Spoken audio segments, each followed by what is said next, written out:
Welcome to the Real Estate Factor radio program, sponsored by Nebraska Realty. When results matter, choose Nebraska Realty. And by Wistar Group, protecting your real estate assets one property at a time. And by Mortgage Specialists, driven, trusted, reliable. Now, here are your hosts, Paul Vacheski, Richard Smith, and Brent Rasmussen. Well, as always, Brent Rasmussen, he's MIA. Well, I think he's en route. Is he en route? I believe he's not here. Not here, but I think they just won like the 11th championship in a row. 12th. It would be the 12th. The post on Facebook said 11. So they've won 11 national championship, Something like that. I believe, for wheelchair softball. I don't know. Something like that. He was Anyways, holding the trophy. He is very, very involved in those type of events, and congratulations. We know he won something. I think it was softball. Our 11th World Series championship. Read it on the internet. I just read it. Well, if it's on the internet, it must be right. Abraham Lincoln said that exact same thing. So, all right, welcome everybody. Thank you so much for joining us this fine Saturday morning in the studio. This morning is me, myself, and I. I am Paul Vacheski. I am the director of Randall School of Real Estate. If you want to get in the business, And I am not. you want to change your career, maybe you want to work for yourself, maybe you want more flexibility, maybe you want to work in an industry where there's unlimited income potential, then call Randall School of Real Estate or check us out on the website, just Randall School, RANDALL school.com. Next to me is Sir Richard Smith, if he was British. Hola, mis amigos. Exactly. That's a great English accent there. I worked on it all day. He is a principal at the Wistar Group, Wistar Group. We manage formerly lots. known as.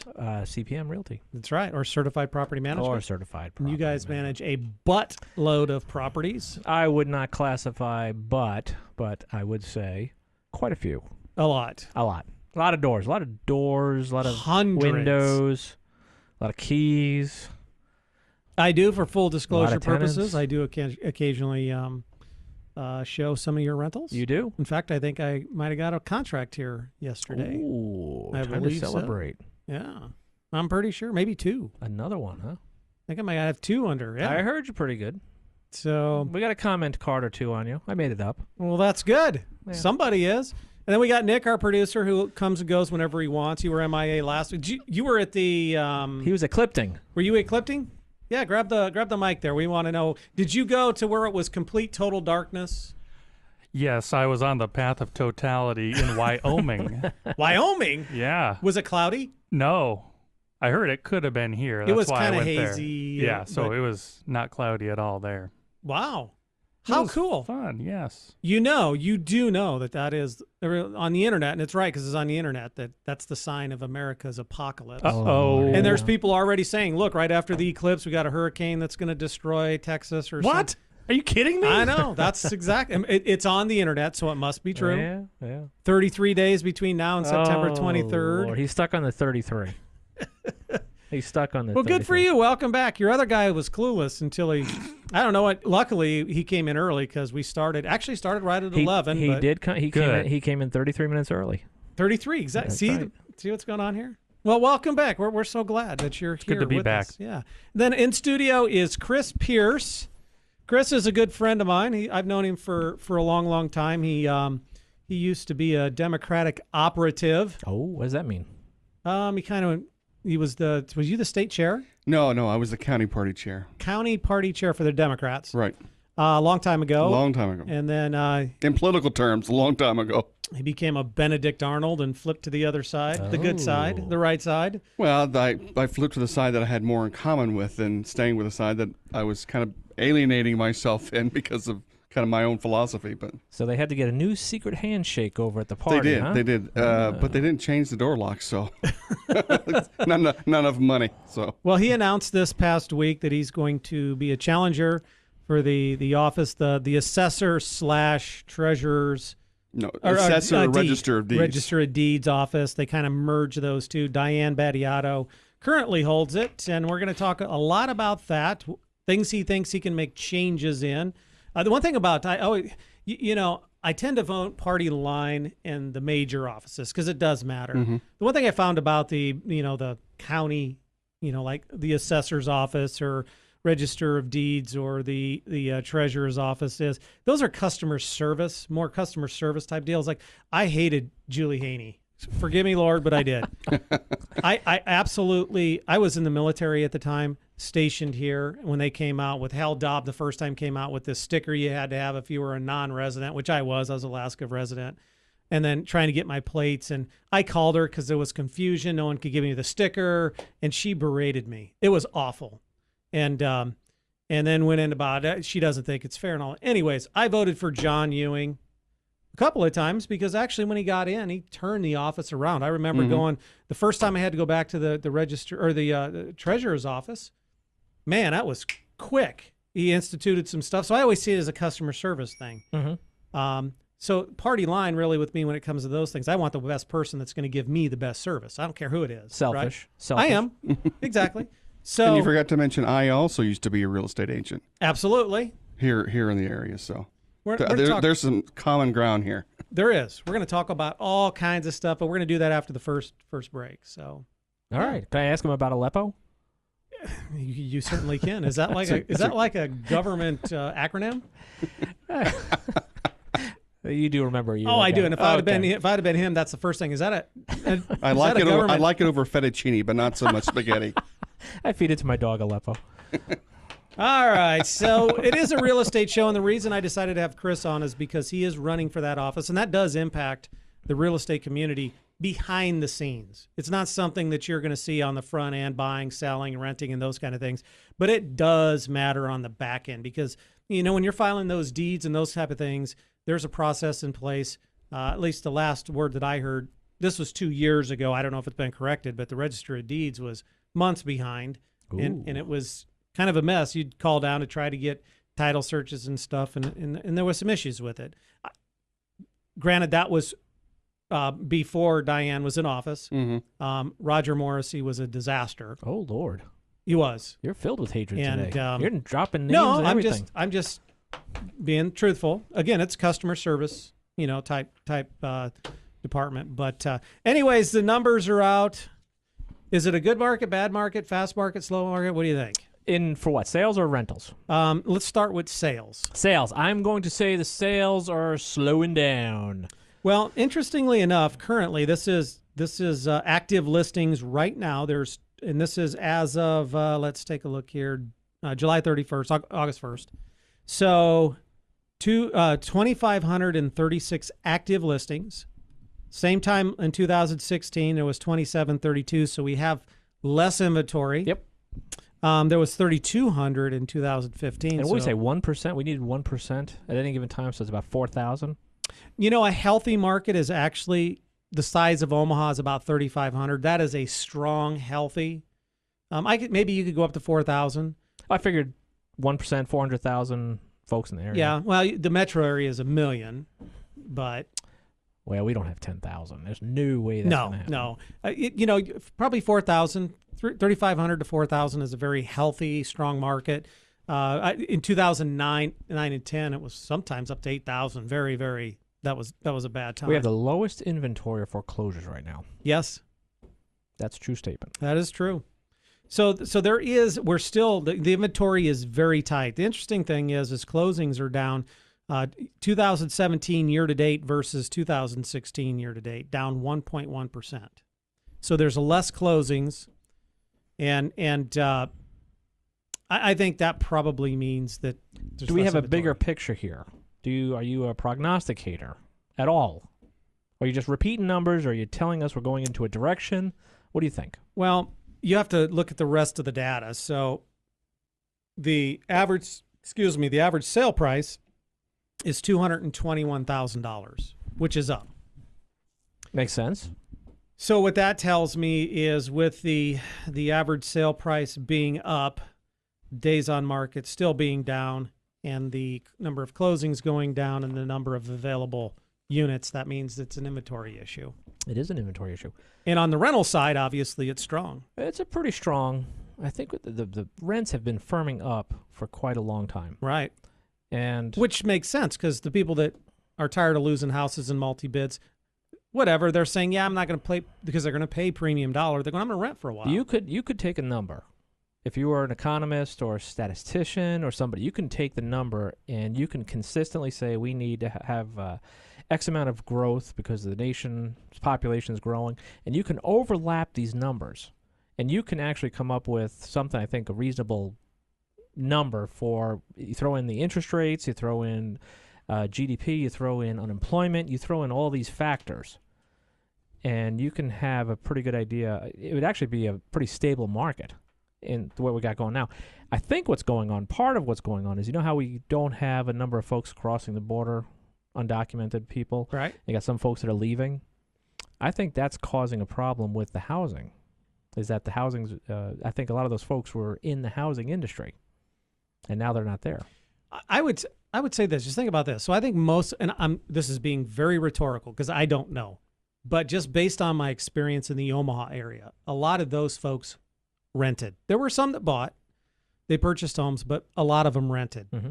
So they leave.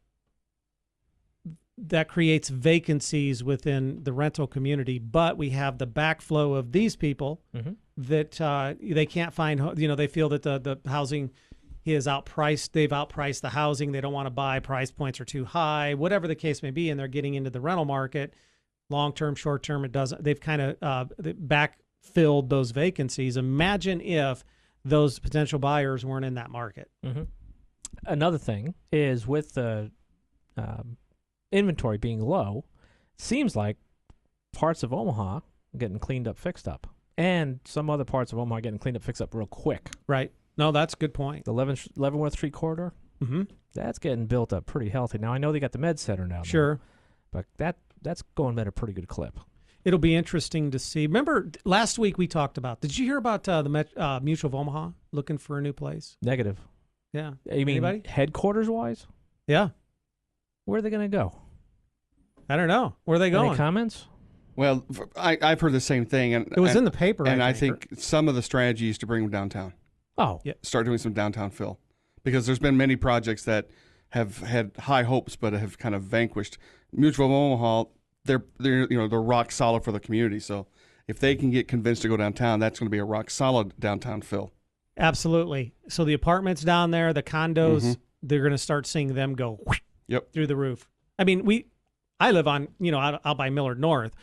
For me, Mutual of Omaha is already downtown. Sure. But it's really not. I don't know. It'll be interesting. But they'll keep that building, or they'll convert that building? They seem to tear those things down and start over. Wow. It's almost the cheapest thing to do anymore is just tear a house down and tear a building down. On 144th and Arbor Street, just there one block north of center, there was a Discount Tire that went in, brand new. It was open for about a month, closed down, then they tore it down, and now I don't know what they're putting something else there. It just seems like that's what they do. That's kind of like, don't keep it, just tear it down. Start over. I don't know. How is the rental market though? It's strong. Well, What's the average rents right now? oh, it just depends. One bedroom, single family home, it just depends. But we are right now entering into that period where it starts to maybe taper off a little bit. Right before school starts is when it gets crazy. Right. But that's the pinnacle. Right before school gets out and right before now it we're going to starts. have a little bit of lull, and then it'll pick up in January again. And each year it just seems to get more and more. I'll tell you one thing, the best time, I don't care, best time to sell your house, Is when? Christmas, November, or Thanksgiving through Christmas. To sell it? Absolutely. Why? Especially if you have a decent house. Yeah. So Inventory's low. for one thing, everybody takes their house on the market, so you're one of few people that are on the market. Right. Buyers still are looking. That's the thing to remember. Now they probably won't close until January, but they're still looking. Uh-huh. Number two is if you have it staged, people, it is amazing. Buyers are visual, and they walk into a beautifully holiday season staged, professionally staged home with the lights, the Christmas tree, the fireplace. Boom, it's over. I brought up this article way back when. The best, what is it? I got it right here as a matter of fact. As you're talking about, the best single day to score a deal on a home. Go ahead. The best, so this is the closing month. Guess what the closing month is? December, February. February. Enter a contract in December. December. Yeah. There's so no truth to that. I know data stinks, doesn't it? There really isn't. It says just, the biggest again, discount from the listing price is 6.1%. I can tell you, at least in the Omaha area, Yeah. that week between Christmas and New Year's for several years now it has been the busiest, one of the busiest weeks of the entire year. There's something about, again, the only people that are actually looking are serious buyers. Yeah. And they're probably getting settled for the new year. That's why they have to Absolutely. do something in December. So if you have a decent home, get it professionally staged, bam. All right, that's our cue. Nick's telling us we got to take a break and make some money to pay the bills, so we're going to do just that when we come back. Chris Pierce, he's a candidate for the assessor/register of deeds office. He announced that he's going to run as a candidate against Diane Battiato. We're going to talk about that and more, so hang tight. It's the Real Estate Factor radio program on KCRO 660 AM. When results matter, Omaha home buyers and sellers call Nebraska Realty. Nebraska Realty is a locally owned full-service real estate company with over 400 sales associates ready to help you with the home buying or home selling process. Whether you're ready to list your home for sale or you're purchasing your first home, maybe you want to purchase an investment property or you're ready to build a new home, a Nebraska Realty sales agent is ready to help. All your real estate needs under one name, Nebraska Realty, 402-491-0100, 402-491-0100, or visit nebraskarealty.com.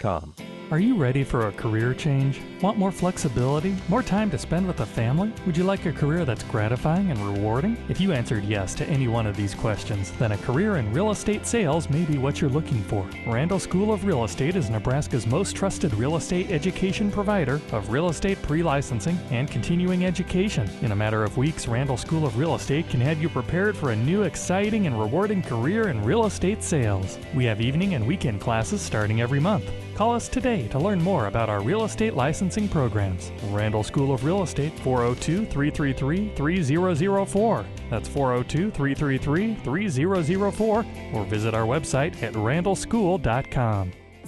Most people end up looking for homes first, and then they're frantically rushing around because they don't have that pre-approval ready to go. Brent Rasmussen on the importance of a pre-approval from mortgage specialists. Our pre-approvals are quite a bit different because we go through the process of verifying everything that's needed for the loan. And because of those extra steps that we go through, we have a 99.9% pre-approval ratio to closing. Start your home buying process before you start looking for a new home. Start with a pre-approval from mortgage specialists. When you're pre-approved through mortgage specialists, you'll get the most powerful tool you'll need to make the dream of owning a home a reality. All pre-approvals are not created equally. A pre-approval is only as good as the person that's standing behind it, and we're willing to stand behind our pre-approvals. Call Brent Rasmussen of Mortgage Specialists today. Click mtg-specialists.com. NMLS number 5918.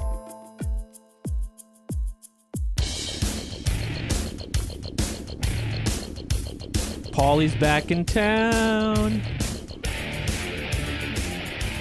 Oh, yeah. Turn it up a little there, Brother Nick. Ah, ladies and gentlemen, you know how refreshing this is? How refreshing is it? You're enjoying I this, huh? want you to want me. Little Cheap Trick? little cheap trick. That's one of my first concerts I've ever been to. In my sinning days, my sinful youth, I don't do this anymore, but that was always our favorite drinking song. Every time the song said "I," you would take a shot. Oh God! Oh, the things we did when I was in the when we are in the service. By the way, everybody I don't know, Nick, you're not prior service, are you? No, I got two gentlemen here, prior service. We got Brother Richard here, who served in the Air Force. Yes, sir. Of course, Chris Pierce, he's running for the office of Register of Deeds / Assessor. He's a combat vet. Yeah, Ooh. Gulf War. First one. First Gulf War number 1. Numero uno. Yeah, man. Well, thank you for your service. And so, what made you run? I mean, you decided at some point that, it's boom, funny. I'm going to run. Everyone asks that question, and I do pause because Hold on, let's go back. I just want, Okay. for our listeners, because the one thing about listeners on KCRO, they are engaged and they vote. good. And certainly they've read the news. They read the news. Read the newspaper. They watch the news. They know that you're an ex-employee. Correct. And those who don't know you could be saying case of sour grapes. Correct. You were let go. So explain all of that. What happened? Let's get to the truth. Well, That's what we're and about. I'll give Diane Badiata all the credit because she's been very consistent, as she states, and it's true. I was laid off because of budgetary reasons. Sure. And what caused those budgetary issues was what I call the January surprise. All the crazy 800% plus value increases that a lot of people had to endure. And in February, by statute, you have an opportunity to come to the assessor's office and have a preliminary value meeting. Well, they saw over almost 5,000 people in that 15-day window. So there was lots and lots of overtime. If my memory serves me, when I looked at the budget, it was about $37,000 of unbudgeted overtime. So in reality, yes, there was a budget. There's going to be a budget crunch. I was the last one in, first one out. That was very, very simple. I mean, I walked in on a Monday morning, unlocked my door, opened my office, and it was clean. What? It was a very clean office. I didn't recognize it at first. Wow. And she just laid it out there. But hindsight, let's talk about hindsight. Well, just real quick so people Sure. know, it's not like you were a disloyal person. I mean, No. I remember interviewing Diane on a different radio station. We'd fill in for the host there, and you were kind of like her campaign manager. I ran her campaign against Roger Morrissey. Right. Yeah. Yeah. And let's not, this is not a case of sour grapes. This is not a case of I'm being vindictive, because this was a very difficult decision for me, because Diane and I have been personal friends for over a decade. She's one of the first people that my wife and I met when we came to Omaha 10 years ago. She's been over to our house dozens of times for dinner. I'd go to her house to help her out. On a personal level, I still like Diane Badiata, but I felt once I got in that office, I was there for just over 2 years. I started to understand what needs to happen. Right. And what I wasn't seeing is, in my opinion, the right management style to get those things done. The values that the mass appraiser put out weren't so far off, but it was the sticker shock. It was the lack of communication, something that myself and others were encouraging as far back as 2015. Now, Right. Diane says, well, Chris had nothing to do with assessments. She's right. I didn't. That's why the mass appraiser's there. But as part of the higher management, it was us having conversations about what's going on. What are we finding wrong when it comes to the values? 2015, we found a slew of issues, which led to Turk coming in, the Tax Equalization Review Commission, and increasing much of the county by 7%. I mean, that's because we just couldn't get our handle on it before the 17 or 16 values. So I want to ask you this because, and I'll let you jump in here, but here's been my criticism of Diane and how she handled this. Number one is she inherited, and you, because you were part of the team, inherited a mess. correct. Not only from Roger Morrissey, but several other assessors before that. That is correct. They kicking Absolutely. the can down, and when it came time to pay the piper, it fell under your watch. My criticism, and I want to know what happened and why this didn't happen, or did anybody talk about this? My criticism of Diane Badiata is she waited too late. I would have been out a year before going, ladies and gentlemen, this isn't my fault. It's coming down. We are going to have to make the adjustments. They are going to be substantial. I want to give everybody forewarning here. It's time to pay the piper. It's happening under my watch. It's being mandated, but it's a year away. I want to prepare you instead of waiting till right before.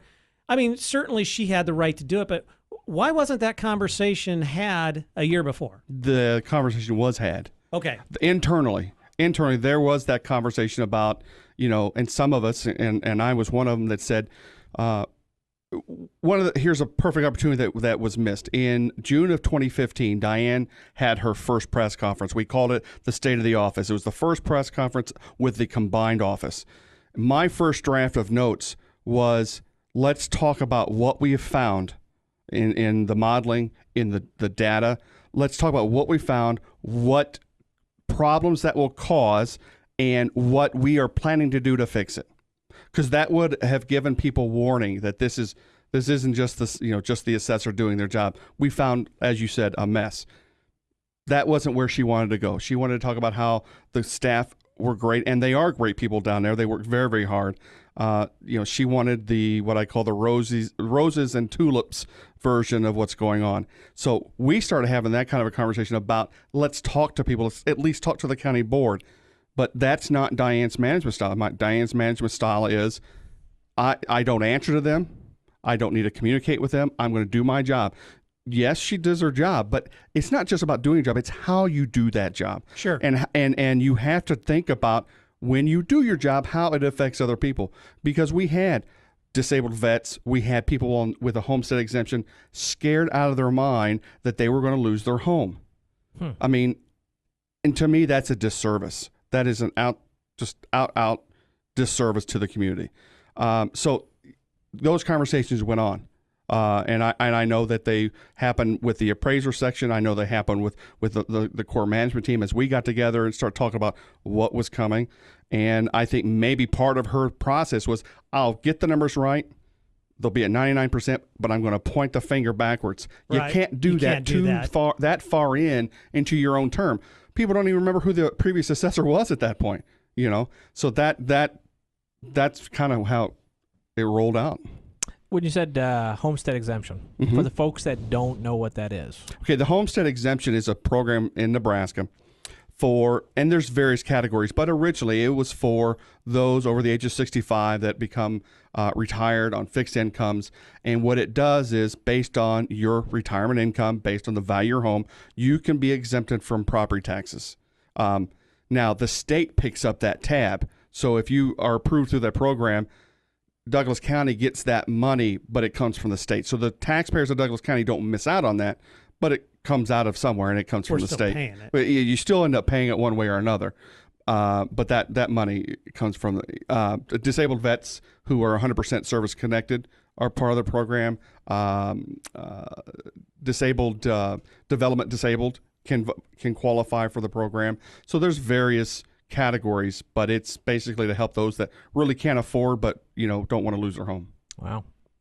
And I mean, it really is a good program. It is. Now, the interesting thing is, as the state budget and the revenues of the state become shortfall, and baby boomers are really starting to truly retire because they've kind of lengthened their retirement age, right, that program will grow exponentially across the state, especially in the metro area. So what's the current status? I know there was some talk about they were going to try to cap it to 3% increase in the valuations.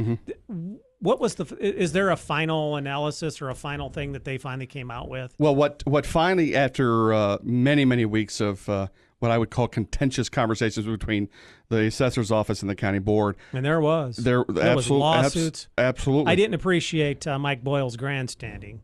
It's like, come on, that's Mike Boyle. Drop another name. But what happened is, she was able to, as Ruth Sorensen stated from the Department of Revenue and Lincoln, adjustments to bring the median. Now, it's important for everyone to understand what the median is. The median value, and that's that range, 92 to 100. The median is not an average. The median is the absolute middle of your values. You have to get that number. So you have 167,000 residential properties, 83,001. Let's use that example. Whatever percentage that is your median. She was able to get that to 93%. But as the paper talked about on Wednesday, and in her 3-year plan, values are going to go up again next year. Each year for the next 2? Probably, yeah. It usually cycles through the 2 years. I mean, 1 year can affect 2 years of value because when you do sales comparisons and you do your modeling, it's on the last 2 years of sales. Now, for January, the January surprise, 14 fell off, which was a slow year. So you have 15, 16, which were absolutely booming years out of nowhere, because as I was telling someone the other day, the Omaha market didn't gradually go up. It just went up like a rocket very suddenly. I mean, and the value of your home is absolutely connected to the market around you. You may not sell your home. You may not have your home for sale, but the value of your home has affected what everyone else in your area is doing. I actually had a friend of mine go, because when they got their reevaluations, goes, man, it was like, I don't know, 130,000 or whatever. If I could, I'd sell it tomorrow to the city if they want it. I was like, I'll buy it. But it was still substantially under. But here's what one of the things that I'm going to change. Paul, you can go on the website and look at your assessed value. Let's just say it's $100,000 because you have half the house I have. Mine's 168. Okay, so let's say it's 168. Two things you don't know. One is you don't know where you fit in the range. You don't know if you're between the 92 and the 100. I can tell you now there are thousands of homes that are well below 90. There are thousands of homes that are well above 100% of market value. But here's the other thing you don't know, and here's what real estate agents don't know when they come to visit. You don't know the market value the assessor has for your home. All you know is the assessed value. That's one of the things that I'm going to change is we're going to focus on market value. So when you go to our website, if a real estate agent goes to the website, they're going to see the market value that we have, not the assessed value. And that's a great question. I want to talk about that after the break. Is what is the difference between the assessed value and the market value and why it matters? And the other thing I want to get into is those things that Chris Pierce want to do to modernize, make it more efficient, or whatever your vision is for that department. So we're going to get to that and other things. In studio, we got Chris Pierce. He's announced a candidate for the assessor/register of deeds office. Hang tight. We're going to talk to you on the other side. Take it away, Nick. Hello? Oh, boy. Honey, where are you going? Got a septic issue at the rental house. I'll go take care of it. It's the middle of the night. I'm starting to think that property is more important than me. Are you running your rental properties, or are they running you? At Wistar Group, we can help you get your life back. Our trained maintenance staff works to complete their tasks according to your budget and keep your best interest in mind. Call 402-559-0363. Wistar Group Property Management, formerly CPM Realty. When results matter, Omaha home buyers and sellers call Nebraska Realty. Nebraska Realty is a locally owned full-service real estate company with over 400 sales associates ready to help you with the home buying or home selling process. Whether you're ready to list your home for sale or you're purchasing your first home, maybe you want to purchase an investment property, or you're ready to build a new home, a Nebraska Realty sales agent is ready to help. All your real estate needs under one name, Nebraska Realty, 402-491-0100, 402-491-0100, or visit nebraskarealty.com. Randall School of Real Estate is the largest post-secondary real estate school in Nebraska. We've earned an excellent reputation for services we provide to the real estate industry. Our varied curriculum include career fields in real estate sales, property management, real estate appraising, finance, and real estate investing. Our instructors are the best in the business and provide real hands-on experience. Our instructors work in the areas in which they teach. We always have time to visit with an individual student about real estate goals or career guidance. Come see us at our new state-of-the-art training facility located in Rockbrook Village next to the Garden Cafe at 108th and West Center Road. Randall School of Real Estate, 402-333-3004, or visit us online at randallschool.com. randallschool.com. Oh, violent music number 2. Is Nick back? He's back. Hey, did you get your passport shirt? Did you get a shirt? Carton of cigarettes? No? You haven't gotten anything yet? October, they sent. Octubre. Gotcha. Okay. So you got you sent everything in, though. Maybe November. Yeah, I sent it in. Good for you. Yeah. Congratulations. Thanks. Isn't there any like super green, stretch green where you can get more items if you go to like 80 more places? I wish I thought of that. Jeez. That's what they ought to do. I got a couple of questions for Senior Chris over there. By the way, in studio, Chris Pierce, if you're just joining us during the break He's running. He's running for the office that was merged a couple years ago. It's the Register of Deeds /assessors, and we all know that with all the valuations and stuff, it's just been a mess.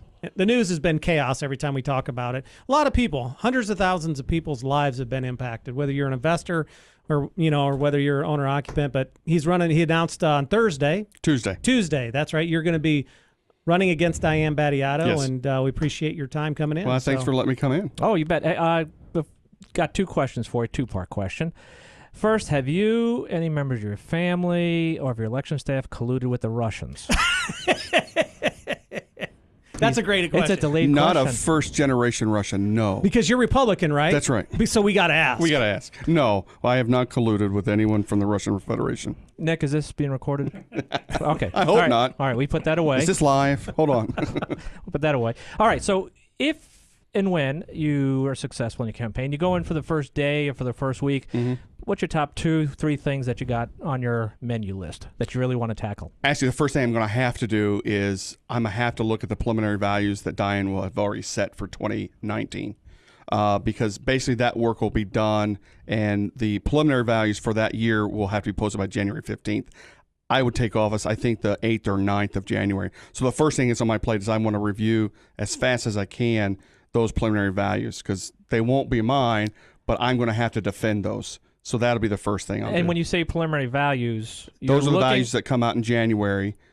Where do those numbers come from? From the assessor's office. And then you're going to compare them to actual residences, or what does that mean to a layman? Okay, I don't know what that means. Okay, what happens is in January we post our preliminary values, because the value of your home for a particular year is not set until the County Board of Equalization does it in August. So right now. They just did it a couple of weeks ago, August 10th. Okay. That's when it's the same day that they verify all protests. They finalize any protests that happen, and then they finalize values. So that happens in August. But in January, the assessor puts out its preliminary values. Here's what we think Paul's house is worth. And then right after that, starting February 1st, Paul can come into the assessor's office and say, hey, wait a minute, I don't have a basement. Or what do you mean I've got a swimming pool in my backyard? Ooh. So a lot of it's information. So we're able to talk with Paul, make adjustments. In March, the assessor's office, March 25th, must send an abstract to the state. So we've done, and that is the last time the assessor can do anything with values. We've done everything. We've talked to Paul and thousands of others. We've done our fine-tuning. Then we send it to the state for review by the Department of Revenue and by the Tax Equalization Review Commission. Then they send it back to Douglas County, and on or before January 1st, we put out what's called value change notices. If your value did not change from the previous year, you will not get a notice. But if there was a change in your value that year, you will get a letter saying, hey, your value has changed. If you don't agree, this is how you protest. And that is done between January 1 and January 30th. Okay. All right. That's a pretty big task. Yeah, it is. And there is no, and there wasn't any kind of pre-communication when those preliminaries came out. And that's something that I would change. If the way I feel is if you have a 5% or greater change in value in the preliminary values, we're going to send you a postcard. I mean, I think the board will also support that added expense. They've already said that's a good idea, and I agree with that. Is it a little bit of work? Sure. But I'd rather give people a heads up because people don't know. Do you have to do postcards? I mean, today in the world of internet and email. But we don't have people's email addresses and all that. There's nothing that we do that really collects that information on a mass scale. So bulk mail it'd be a cheaper way of doing it, not first class, but 18 cents piece. But still, there's tens but I of think it's the thousands of right homes. thing to do. Absolutely it is. Okay. Because there is no notification that your value has changed really until the end of the year. Until you get your letter saying, hey, until you get a value change, which happens around Memorial Day. I think that's, again, this has been my only criticism, because I don't know the inner workings. You know the inner workings, and you have some distinct differences between how it's being run now. Absolutely. And that's perfect. I get that. But my criticism of the current assessor is that she had a year at least to let everybody know, just simply as we used to say in the Coast Guard, prepare for some heavy rolls. So it wasn't done. And then it created the chaos. So I think that's the right move. Absolutely right move. No, you're absolutely right. And the other thing though is as I said before, we're going to focus and as your assessor registered deeds for communication purposes is your market value. And here's why. Because my plan. Hold on. Before we do that, I want to go back because I want to go there. Okay. What is an assessed value? What's the difference between assessed value and me as a real estate agent going, hey, Chris, I'm going to sell your house. Here's the market value. Okay. Market value is whatever a seller will sell and a buyer will buy. We all know that. Supply and demand. Supply and demand. The assessed value is the amount determined by the assessor's office that the county board, the city of Omaha, or other political entities can tax on. So if your house is worth $168,000, we have it assessed at 130, and hopefully we're within that 92 to 100% range. That 130,000 is what's available to be taxed on. It's the assessed value for tax purposes. So it's a discount, so to speak. So you're not taxed at your full market value. Oh. I mean, that's the difference. That's really a simple difference between the two. And really, and I think it's a shame that people do not know what the market value the assessor has for your home. Because if we have that your market value is $250,000 and it's not, we're wrong at that point. The assessed value and everything else is going to be wrong because of the fruit of the poison. That's a good point. Yeah. How about what kind of revenue does the taxes bring in at the Douglas County Assessor's Office? Any idea? It's got to be hundreds of millions. You talk about as far as a value? Yeah. Oh, it's in the billions. We're talking $21 billion worth of value. But so what's that? 3% of 21, so it's about $600 million come in a year. Oh, I'm throwing a number out there. That's a treasurer's office. Yeah, that's the assessor does nothing with collection of, or even we don't even create the tax levy rates. That's the county board, City of Omaha, OPS, NRD. They do all their separate things. 11 entities. But it averages out about 2.1% of your assessed value is what you'll pay in consolidated tax. That's an average as you look across the county. I mean, there's hundreds of taxing authorities or combinations thereof throughout the county. So with all these things going up 7%, essentially all these entities can guarantee a 7% pay raise. If they don't change, they don't have to change their levy rate, and they automatically get a boost in revenue. Wow. You're absolutely right. So I think there was about a $13 billion difference, if my memory speaks, from the 99% value that Diane had first put out to the 93% value that she ended with. Sure. So in retrospect, after all the fighting and bickering and everything, we had about a 3.2% increase in value overall. So if Gene Stothard is listening, you can do away with the restaurant tax anytime. If only. And again, that is something that the assessor register of deeds has no control over. So what's your position on Portage? No. No. So what again, you and Diane are still friends. You guys whatever. It wasn't I a hope case. so. Yeah, and I think you are. I mean, genuinely, but obviously there are some differences. What is she doing now with the office that you think you can do better?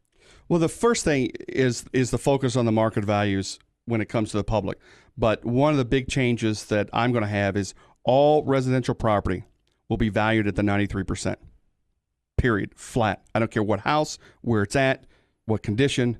It doesn't matter. What's important is what we have as your market value. So if your market value is $100,000, it's a simple math equation.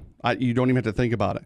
And this really is helpful for real estate agents to know what the market value is. So your assessed value is $100,000 times 0.93, $93,000. Right. That's it. And that will be the same for everyone. So you'll be assessed at 93%. I will be, Rich will be, Nick, when he buys his first house, will be. If you don't already have one, Nick, you better have one if you're getting a passport. Be an adult, buy a house. And use a friendly Nebraska Realty agent. There you go. That's right. Absolutely. So that is what I am doing as far as fair and equitable for everyone, because like I said, there are thousands of homes that are well below 90. There's thousands of homes that are well above 100, but no one knows because of the information they have available. No one knows. But after what we want to do, 93% across the board. Now, will taxing authorities have to adjust their levies because we're assessing at the lower end? It's not my problem. Not your problem. It's not. I truly believe that homeowners should be assessed for tax purposes at the lower end, not at the middle, not at 95, 97, 98, 93. And that's well within your constitutional right in the state of absolutely. Nebraska. I have full authority. In fact, Ruth Sorensen even said that in her letter to the county board. The county assessor has full authority through, percentage changes of subclasses to bring that median level down to 90 whatever. So I'm going to use that authority and say, okay, we're doing 93. There's nothing nefarious. So real estate agents can go to the assessor's website. We're going to publish the market value. And then homeowners will know what we have as our market value, and then say, wait a minute, that can't be right when I just bought it for X. And fee appraisal I'm a firm believer. If you have an updated recent appraisal, you've done a great service to us. Here's what I don't understand, and we're going to take a break here, is there are 10 to 15,000, maybe 20,000 transactions in Douglas County. That's just listed, not for sale by owners. I don't understand why there isn't an automatic reporting requirement. So if I sell my house in 2017 for $200,000, that is automatically reported to. It is. Yeah, that's what It's a transfer statement. It is a transfer statement. 521? The 521. It's a 521. I And we understand that. receive those from the deeds office. Oh, sure. And That's the problem, though. What's the problem with that? I can get on. It's not being done. I can get on. No, it is getting done. It may be 6 months, a year, 18 months. You're saying timeliness. Absolutely. Yeah, exactly. you're talking about being published on the website? It should be published on the website. Okay. I disagree with you, but okay. Secondly, is at least it should be in a timely manner. I can't tell you how many times during title searches you find out that they haven't updated it yet. You call down there and it's like, it'll probably be another 90 days. It's just frustrating. Just me. Not for somebody that doesn't affect a lot of people that are listening. You're in the business. Exactly. So for you have I think there should be a requirement that within X amount of days it has to be updated within the systems. And then maybe it is, but it's not being done. Well, it's not online. Although it's not on the DC Assessor Register of Deeds website. I know the Register of Deeds has another whole electronic filing system and search engine that you can use for title and document searches. Right, but why isn't that public? Why shouldn't I know? That's a good question. I mean, it's fee based. I don't need to know anybody's Social Security numbers. How about this? They're not allowed to cash that 521 check until the system's updated. Because I noticed they cash that check right away. Well, we don't want it just laying around. We might lose it. Get that information in there. All right, Chris, we got to take a break. You want us to finish this off? We got about 8 minutes, 9 minutes. You want to stick around? Yeah, I'd like to, because there's some other things I'd like to talk about. Right on. Well, then we're going to let you get to it, folks. We got to take a break here. When we come back, conversation is going to continue. Chris Pierce, he's running for the most valuable office. Ha ha ha. $21 billion. That's it. Under my control. Register a deed / appraiser of the assessor's office. So hang tight. It's Paul Pacheski, Richard Smith, Brent's MIA. See you on the other side. Here's Rob for Brent Rasmussen at Mortgage Specialists. I've worked with Brent for a number of years, and Sarah and the people on his team, they've done fantastic work. So not only have I used them individually, but I've passed them on to my friends, my family, and my clients over the years, and they've always taken great care of them. When you work with Brent, when you have a question and you leave a voicemail message, you send an email, you send a text, doesn't matter what time of the day, doesn't matter what day of the week, Brent will respond. I would never hesitate to endorse Mortgage Specialist. They always make themselves available. They make sure things get done on time.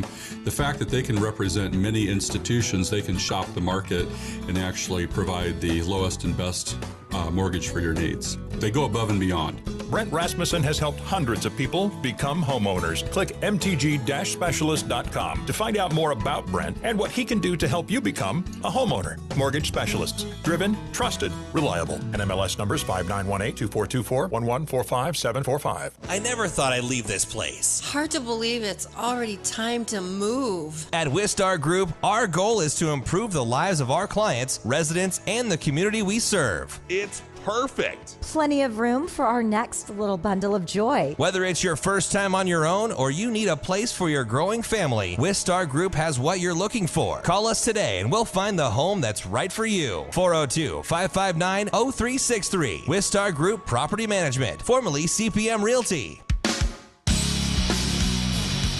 Oh, you got the trifecta.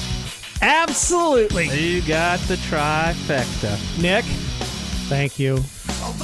So they were making fun of me at the break because I can't seem to get the name of the office correct. I think they should just call it the Office of Real Estate Issues or the Office of all things, Douglas County Real Estate Office. I got a text on the break.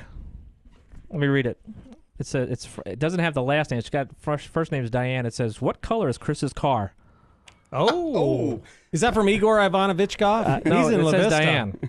By the way, Nick, can you book Igor Igor Ivanovichkov, the director of re-educational services in the Union Soviet Socialist Republic of La Vista. Got to look him up in La Vista. I think I'll have him on here in a couple of weeks. So that goes back a long way. All right, Chris Pierce is in My studio. car's yellow, by the way.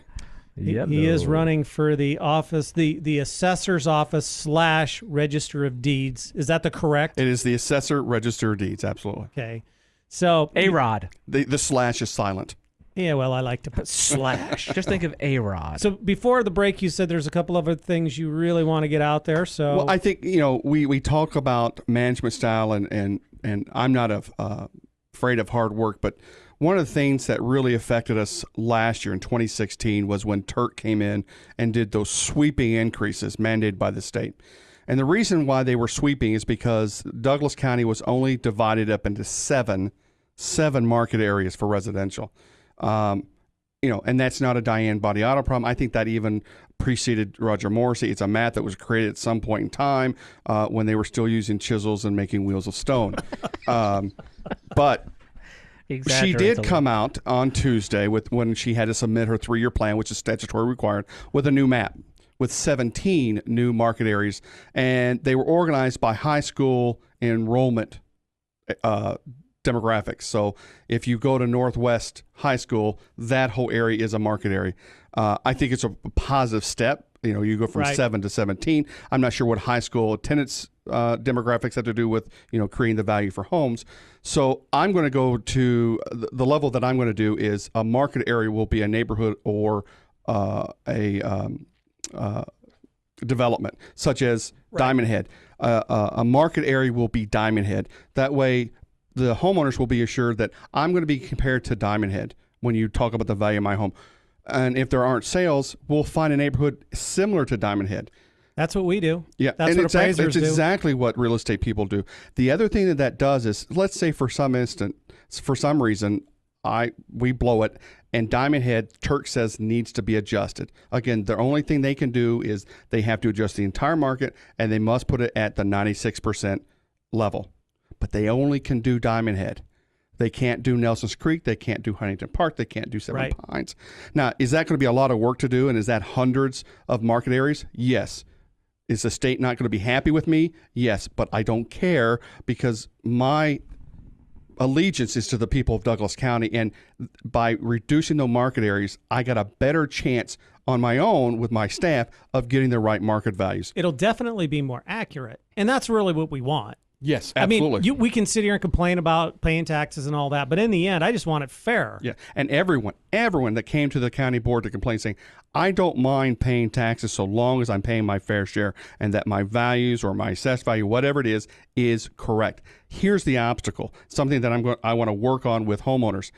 The appraisers in the assessor's office only look at the outside of the house because a lot of homeowners don't want you to come in, and whether it be a comfort level, we work during the day, they're at work during the day, so that really can't happen. But we need the homeowner's help to make sure we've got it right. Because I can look at a beautiful 2-bedroom, 2.5 bath home from the outside. It's been redone. It's got a new roof, beautiful yard, deck. We make sure the measurements are right. We put a value on it because we're going to assume the condition and quality of the outside represents what's on the inside. But we may not see it's still got a 1972 kitchen, which would affect the value. Absolutely. And for people that we have a full or finished some corner basement and it's wrong, we can't know that unless either A, we actually inspect it, or B, they come to the office and say, hey, here's pictures of my slab because I don't have a basement. And that's important. And that goes for commercial real estate as well. One of the things that we need are income statement rent rolls because that's how commercial real estate is assessed. And we understand that that's my bread and butter. I don't want that out in the public. So I'm going to work with the county attorney's office and say, if an owner provides information, can that be treated as intellectual property that is not available in a public records request? Because I think that would give business owners and commercial property owners more confidence that they can submit that so they get fair treatment without their business being out there. Because I can tell you that a competitor would do a FOIA request. Absolutely. Because I can tell right now who my competitors are strong and who's weak and who to go after. And you're right. The other thing, especially with commercial, is we need to know your occupancy rate. Because if you have a low occupancy rate, you sort of get credit for that because that property doesn't have the value if you had a higher occupancy rate. But if we don't have that information, so that's going to be something that's much different than the current administration, is we're going to make those relationships work where they feel confident in us that we're going to do the fair thing by them, and they're going to be confident to give us the information we need. The county board mentioned a couple of weeks ago that maybe they should bring in the tune of $5 million, a fee appraisal firm to reassess all residential property. That's good on the face, but they're going to run into the same problem we run into. To truly do a full appraisal for value, you've got to be inside and outside that home, and they're going to have the same issue we do.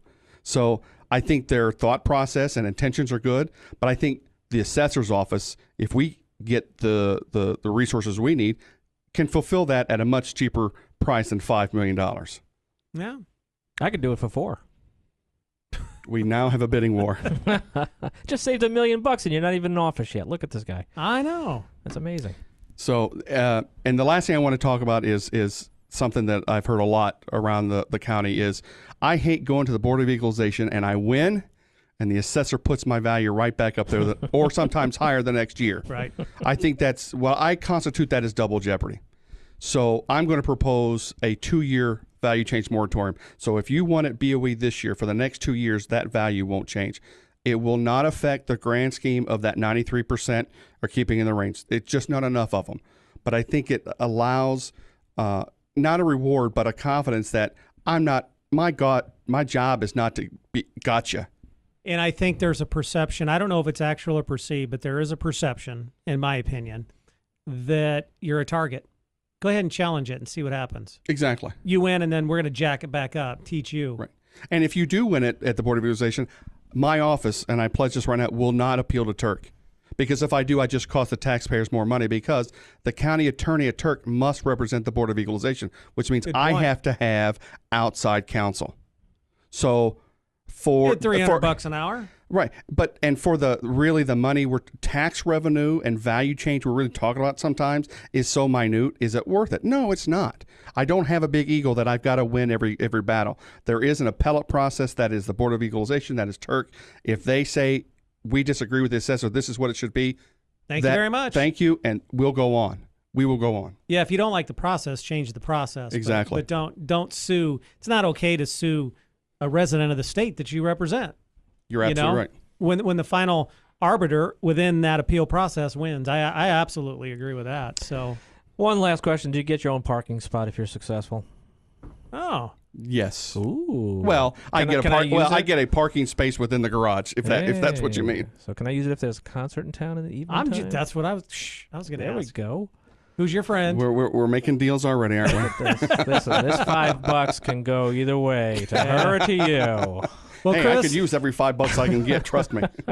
Chris, thank you so much for coming in. I appreciate you guys letting me come in. Appreciate it. Good luck to you on your campaign, and I hope it doesn't. I just hope that they don't find that you were colluding with the Russians, because. Yeah. Thank you. Das Vidanya.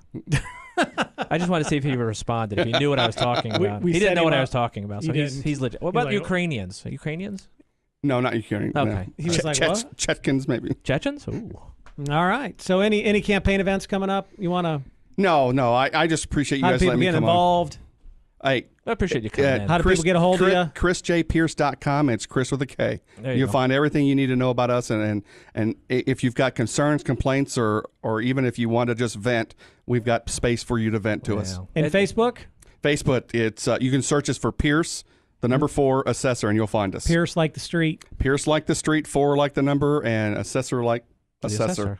All right. Good luck, man. We appreciate you coming in, Rich. Thank you very much. No, thank you. And Brent, thanks, Nick. Brent.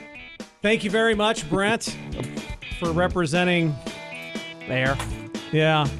2 weeks in a row. I know. He will be back next week, though. And maybe some of that wonderful music will be back, too. Yeah, I might not be here next week, but he will be, so that's all that matters. Nick, thanks a lot. Welcome back to you, too. Folks, thank you. Have a great weekend. We'll see you next week. It's the Real Estate Factor radio program. We're out of here.